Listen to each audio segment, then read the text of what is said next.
So நம்ம ஆரோக்கியமாக இருக்கிறதுக்கு ரொம்ப ஈஸியான ஒரு மெத்தட் அப்படின்னா குளிக்கிறதுங்க. டெய்லி ஒரு 2 நேரம் குளிக்கணும். அதுவும் எப்படி குளிக்கணும்னா, ஒரு 10 நிமிஷம், 15 நிமிஷம் நல்லா தேய்ச்சு குளிக்கணும்.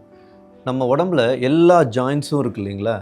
அந்த எல்லா ஜாயிண்ட்ஸுமே வந்துட்டு ஒரு ஹப்புங்க.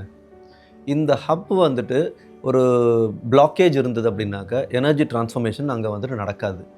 இப்போ நம்ம குளிக்கிற போது, அந்த இடத்த நல்லா ஒரு ப்ரெஷர் குடுத்து நம்ம அழுத்தி குளிச்சோம் அப்படின்னாக்க, அந்த இடத்துல இருக்கிற பிளாக்கேஜ் வந்துட்டு ரிமூவ் ஆயிடும்.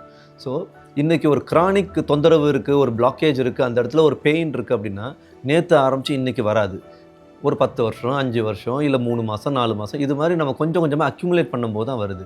ஸோ, நம்ம ஒவ்வொரு நாளும் நல்ல ஒரு 2 வேள குளியல், நல்ல ஒரு தரமான ஒரு குளியல், நல்லா அழுத்தி இந்த இடத்துலலாம் நம்ம வந்துட்டு எல்லா ஜாயிண்ட்டையும் நல்லா ஸ்டிமுலேட் பண்ணி குளிச்சோம் அப்படின்னாக்க, அங்க இருக்கிற பிளாக் எல்லாமே அதுவாவே வந்து ரிமூவ் ஆயிடும். நம்ம இதுக்காக பெருசா வந்துட்டு எதுவும் காம்ப்ளிகேட்டடா போய் யோசிக்கணும், இல்ல ஒரு ட்ரீட்மெண்ட்குள்ள போகணுங்கிற அவசியமே கிடையாது. சிம்பிள் 2 நேரம் வந்துட்டு குளிக்கணும். நல்லா அழுத்தி குளிக்கணும். எல்லா ஜாயிண்ட்டையும் ஃப்ரீ பண்ணி விடுற மாரி குளிக்கணுங்க. அப்படி பண்ணாலே போதும். ஆட்டோமேட்டிக்கா எனர்ஜி ஃப்ளோ நல்லா போயிரும். எனர்ஜி ஃப்ளோ நல்லா போனால் ஆர்கனுக்கு எனர்ஜி நல்லா போகும். ஆர்கனுக்கு எனர்ஜி நல்லா போனா கழிவு நீக்கம் நல்லா நடக்கும். உடம்புல வந்துட்டு ஆரோக்கியமா இருக்கலாங்க.